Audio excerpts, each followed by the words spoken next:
Yo, what going on? It's your boy Lee Boy, Your boy Leroy Henley, JT3. Yeah. JT, and Royal, the producer. All right, man, with another episode of Bulletin board material where we give you the latest and the greatest high school, NFL, some college sports as well, from some experienced professionals in life and on the field. So what's going on, y'all boys? What's happening today? Same old thing. For Same sure. old thing, man. Always a blessing to be here. Man, I'm just feeling good about this team I'm on, bro. Yeah, yeah. I love the chemistry we got going on. So I just want to, take this thing one episode at a time, bro, at the end of the day. For sure, man. Yeah. What's And, going on with and, you, Roy? and look, I do a little intro, man. Like, let me do this right here. Like, Yeah. you know, can I get a little Jordan theme? We got to get some of that. Drop my theme music, Emma. Bring it to Hold on. y'all, right? It's my boy, right? We go way back, man, to Ely High School, man. Royal has always been a standout, man. Has done everything from football to the band. Went off to school, did his thing, man. And right now he's the owner and creator of Basement Sports Network. So he's the man, he's the magic behind the scenes. But today, man, he's blessing us with his presence. So I'll give a warm welcome to my boy, one Royal Ace Shepherd. Please, Yo, no yo. pictures, no pictures, no pictures. You flatter me, JT. What's going on, everybody? JT, that was a lovely introduction. My name's Roy. Been doing content creation now for about 4 or 5 years. Going on. We got some successful things going on over there at the basement, so make sure y'all check us out. But we're not here to celebrate the basement. We're here to talk about Crew Sports Media and what we got going on over here. So let's get into it. For sure, for sure. Yeah. Put these shits on. I can't see. All right. Yeah, and what we like to do is give y'all a few things that we like to talk about, man. We'll start with the board, right? Man, high school playoffs. High school playoffs is that time of year, Man. right? What we have, right? What we got our eyes on is that 5A, that state bracket, and and it's still 5A, and it's those schools that you know well, right? Like, let's start with Atlantic, Delray Beach, great ball club, great head coach. Leroy, you was at that game? Man, I couldn't make it out to that game, man. But look, I was watching, and yeah, man, felt bad for my soldiers, man. Yeah, so I have to tread lightly, being a member of the staff at Ely. I have to just have full disclosure. I don't want to be too biased, but that was one of the teams that matched our talent level, and they outplayed us that day. And that's where I'll keep that part of it. Who else we got on the bracket, man? Because I don't want to just I don't really know Matter Academy like that. We have to do our homework on them. They're not necessarily in our path immediately, so we ain't gonna worry about them too much. We got Miramar. I don't know Miramar as well. You know what I mean? I haven't seen them as much. Heritage Palm Bay, another team who I don't know as well. Now, it's bottom bracket. That's where it get real tricky at, right? We all know that first school, St. Thomas Aquinas, obviously, right? Down in Lauderdale, one of probably what I would say maybe the Power 5 is in the South Florida. Yes, North Miami, wish them both the best.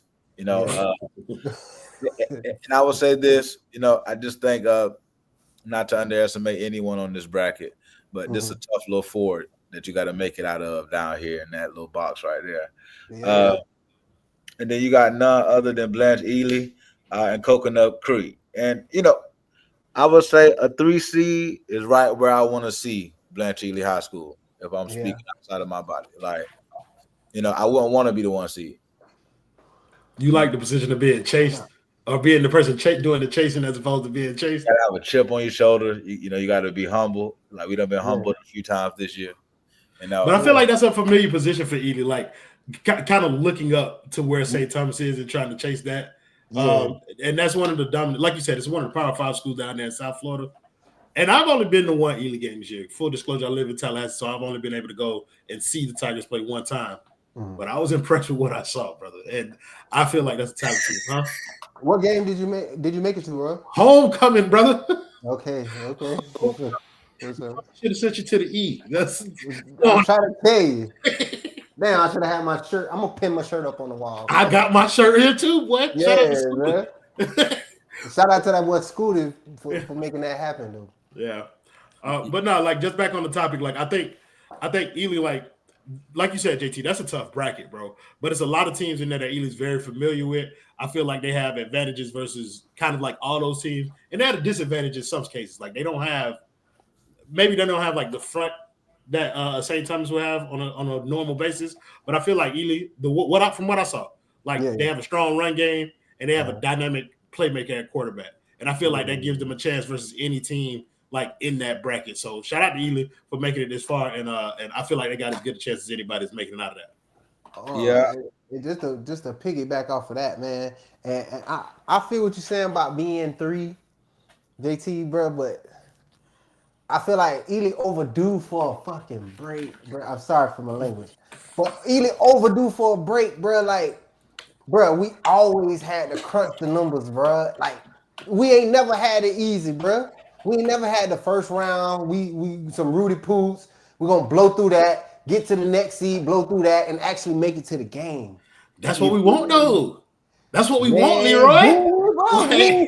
We ain't seen glory since 2002, and before that, win. That's what we're from, though. Like, we from getting it out the mud. We're from everybody looking down on Pompano like they ain't got no talent coming out of there. That's what we know. That's home. You feel me? So put us in this situation and watch them dogs come out, bro. Like I feel like I said, bro. Like I feel like Ely, they got the mentality and they got the talent to go out there and play with anybody. We don't need like the recognition from everybody else. Like, bro, just go out there and do y'all, bro. That real, man. I reserve my opinion because boy, look at here. Damn, boy. I ain't gonna lie, bro. After that Atlantic game, man, I felt bad for my dogs, man. I felt bad for my dogs because meeting that caliber of talent that early in the season, that was a gut punch, bro. That was a gut punch. Them boys literally from, I will say, and no disrespect to you, Coach JT, everything from the coaches all the way down to the water boys had to reconsider, had to go look in the mirror like, we beat Chaminade, but boy, Atlantic just took us to us. You feel me? And not only outplayed, outmanned, outstrengthed, literally out everything does on that field that night. I got a question though. Y'all think that Chaminade win kind of like took the boys to another level? We got full of ourselves. Of course, bro. Why wouldn't it? Look at their ranking when we met them. There was three in the state, 11 in the nation. Come on, bro. That's like a Rudy Poot knocking out Joe Frazier, bro. Come on, bro. I'm finna go get drunk that night. You know what I'm saying? So this is what I'll do if I'm speaking for, like, on behalf of, where we're at in our season and who we're going to be. You see how we're kind of getting caught up in talking about the Chaminades and the Atlantis and right. So Coconut Creek played us tough the last time we played them. Yeah, and they just played Atlantic tough too. They're pretty battled. Like they done seen Northwestern this year. Yeah, they done and 4 and 5 don't scare you. Yeah. But they beat us. I'm sorry, we beat them this year. Yeah, like, I remember back when we played, a team that I think that we were better than that year, Hollywood Hills. Yeah. Right.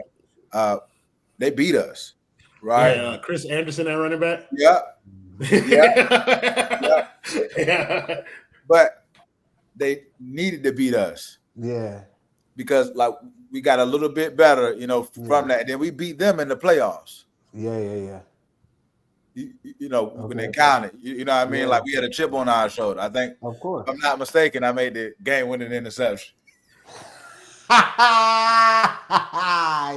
But so JT, let me ask you this follow-up. Let me ask you this follow-up question. Like, how does Ely guard against that? Like, how do they guard against the, we beat them in the regular season, we're better than them. Like, how do they guard? How do they prepare for a team that's just kind of like, we beat them earlier, but we need to take them seriously this time?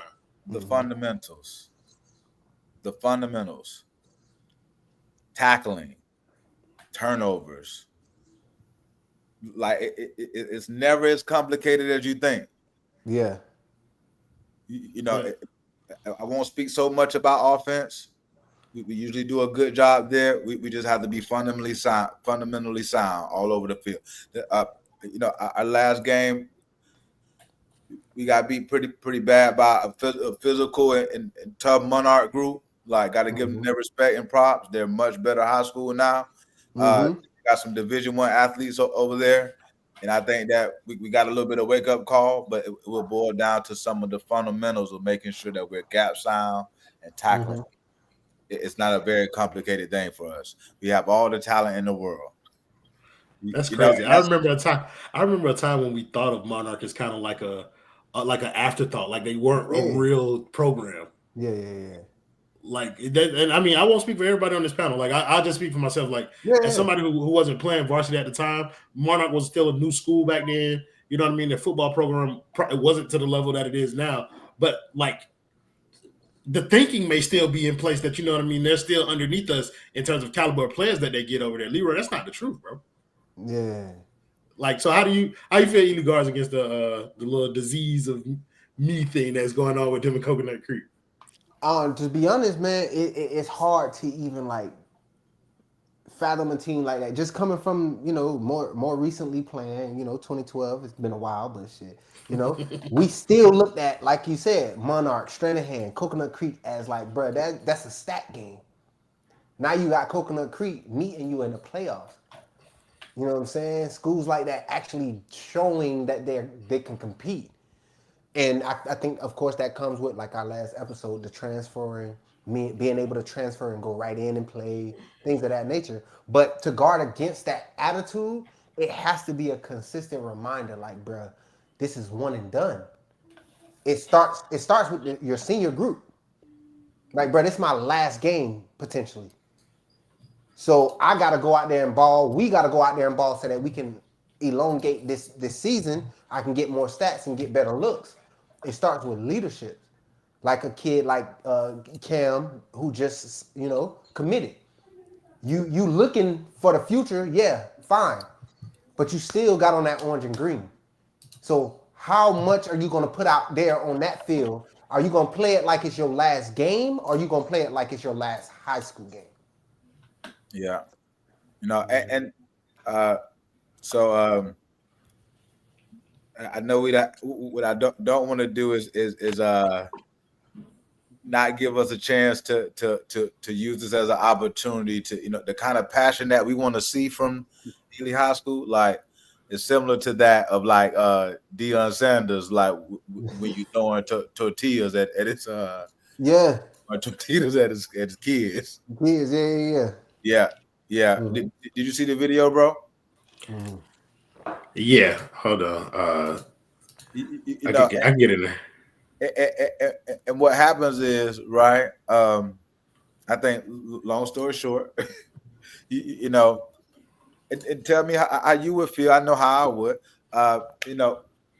Every now and then you get something thrown at you on the field, maybe a drink or maybe maybe some food, maybe some, is Coach Prime going too far? Or let's watch the video together first, and then we can go, because I still haven't seen it personally. I still haven't seen this. Good, we get some live reaction. Can y'all hear it? Gotta turn it over. Oh, I'm sorry. Shout out to Coach Prime, man. Crazy. I'm gonna get into. You gotta back it up. I caught this. Half full bottles in their team. Shout out to Coach Prime, man. Crazy. I'm gonna get into. Now, let's just take a look. I caught this caption. Okay. And get the drift. We're gonna have to get bro on the show, right? Look. With that being said, like, what you saw there is, like, in my opinion, sometimes, like, I watch the games and it seemed like Coach get the cold shoulder sometime now, whereas it seemed a little bit emotional reactions that we get from the refs, whether it's like overlooking some obvious, penalty type situations, or if it's just, I think when just things thrown on the field, that's just maybe a little button that they push to take it over the top. But I think it's all the other little things all the other little calls that I don't feel like Coach Prime get, in my opinion. Yeah, am I tripping? Nah, I definitely I see what you're saying as far as people looking at him as somebody beyond the game. Like you already live outside of the norm of a coach, outside the norm of a program. That program itself lives outside of football as a whole. And so to look at somebody like a Deion Sanders and be like, if just speaking from a referee standpoint, looking at somebody like Dion, just if as a ref would look at LeBron like, oh, bro, you flopping, that ain't no foul. And so I feel like that's where he lives at. It's like, bro, you for real, like you tripping off of that little, you know, and you showboat, you do this, you do that, you got two sons and a pretty much a godson out here, like who all are gonna be the talk of the town as soon as the season over with. Like you worried about a little small flag. I don't take that stance, but I can see where that comes from. But as far as his reaction is like, bro, like I'm still a coach. This is still football, bro. Like what are you doing? I think that's kind of where people get their wires crossed when it comes to Deion Sanders. They have a hard time separating Deion Sanders, the personality, from Deion Sanders, the football coach. Player. I thought what you just saw was a football coach, and I Mhm. think he's well within his right and well within bounds for the way he was expressing himself to the referees. I think what people want to do is they want to attribute their dislike for Deion Sanders, the personality, to what he's doing as a coach, the way that he protects his players, and the way that he goes about his style. Like you can't. Like it's a different hat. He's wearing a different hat, and I think people have the dexterity to be able to look at him through both lenses, but I don't think they often want to do that. Like it's narrative based. You know what I'm saying? So like it's news, it's clickbaity. It's going to get the attention because of Deion Sanders, the personality. But I think he's well within bounds as Deion Sanders, the coach. I got a question for you, Royal. Do What's you up? think that ref would have told Nick Saban that's football? Absolutely not. Absolutely not. Would he have told Brian Kelly that? Like, I don't even have to go to Nick Saban. Like, would he have told Mike Norvell that? And I don't want to just name all white coaches to make it a race thing. Would he have told Charlie Strong that? Yeah. Somebody without the cachet of a Deion Sanders. Like, are you trying to make a name for yourself by getting a viral moment with Deion Sanders? Or are you trying to referee this game, bro? And I think that's something that needs to be like looked at when you're talking about referees at any level. Your job is to remove yourself from the situation and officiate the game. Do that, and you won't have as many problems with coaches. And I think you also have to add that to Deion's resume in the sense of like we're not going LeBron Jordan, right? But the one thing that we can't say we are not going there. We will take that to the basement, something like that. But what I'm saying is LeBron played against maybe the greatest team of all time, right? To where Deion don't just be playing against the teams he playing against.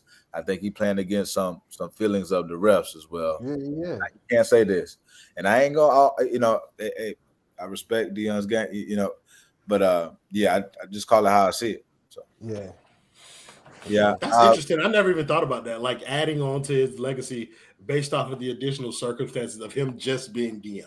Right. Like it's not just big. It's like not only did he take the HBCU route, and now he's at Colorado, which was a smaller school. That's hard in and of itself to take that to relevance. But to be Deion Sanders, to have the nepotism thing with both of your sons on this roster, to have the Travis Hunter thing from him, like kind of flipping on you, like to be able to overcome all of that and still find success on the football field, that's commendable. And I don't care what coach it is, like you got to give him credit for that. Yeah. I catch myself taking football away from Deion and his sons. Like I literally would like watch games and shit and stuff, and not literally you're on the field and I don't see you as a football player or a football coach. So I already know how the referee is looking at you. Like, come on, bro, all three of y'all look like a gang almost. Y'all got on the Deion shoes. You feel me? We got 2, we got 21, and we got 12. Come on, bro, like. Y'all boys really posseed up out here. You got your dad out here showing his stuff. You feel me? Every 3 minutes, he changing his pair of shoes. You feel me? And granted, it might be a medical issue. But come on, bro, what does it look like? It almost looked like your son when he doing this when he scored a touchdown. So you feel me? You can't like it's just like with LeBron. I'm sorry, but LeBron with his son playing on the G League team, and you don't even got to travel to away games. Come on, bruh. God is good, ain't it? I got a question for you then, though, Leroy. What's that? Are you mad? Very much so. You Why? mad? It ain't even. hey, and it ain't even more so like I wouldn't even say anger in the sense of hate. It's more so like God damn, bro. I want to. I can't wait till Also, I can get it's my jealousy. son. So it's jealousy. There you go. Hey man, call it jealous, bro. I'm gonna just keep it real. Hey, I'm gonna just keep it real. But that's what I'm Because saying. like Hey, we at listen. the age where remember when LeVar Ball was getting, bruh. They wouldn't let this man breathe. Here's the difference. He walked so Deion could run. Yeah. Here's the difference. That like LeBron James though, like, and I know we got to like close here, but like LeBron James has given so much to the NBA. You could give him this. Yeah. Like you can give him this. You know what I mean? And I know everybody ain't gonna like it, but it's all right. You'll get used to it. That real. That check still gonna clear one way or another. All right, so look, I'm gonna close it out real quick. You know, we're gonna take it back old school Little League, y'all boys. Clap it out for that boy one Cam Davis. You know what I'm saying? That's really high school linebacker committed to F.I.U. You know, we want to start to do a little high school player spotlight. We won't spend too much time today. Bright young man, whole future ahead of him. Got a little brother, Chris, who's dope too, cornerback. You know, dad's dope. Also a coach, one of the linebackers, coach, man. Beautiful family. Great kid, man. Okay, can't wait to see more from him. Then lastly, man, we should leave this thing off, man, with a little hot take, right? Y'all want me to show y'all what I mean? Yeah. Please. Next year, Deion Sanders, both his boys, and Travis Hunter in Dallas. Mark my word, bro. They can't get it done, bro. Bruh, they can't get it done. They gonna need the number one. They're gonna need 2 top 4 picks. Where? I might have taken too far. Maybe 2 out of the 3. Where is Deion? What job is Deion gonna get? What job Deion gonna get? The head coach. What do you mean? Mike McCarthy out there. You said what job? I don't even know what position he was filling. Because I know that DB role dead. Man, all Jerry care about is that stadium being filled. That's it. I'm just saying, man. That DB role. Roy, you gonna be in there. We gonna be in there. All I'm saying is, I just want to make sure they ain't removing a Tiger. Boys fan, man. Deion go to the man. Come on, man. That'd be lit. Well, I'm just saying, bro. Long as Altenard Harris is still coaching them DBs. Okay, I get what you're saying. Yeah. Okay. You feel me? Yeah. Keep the employed. We like that. But Mike McCarthy. Leave y'all with that. At least it's off my chest, and maybe it's a little hot. Maybe it ain't. Maybe. All right. Well, with that being said, man, once again, thanks for joining us, guys.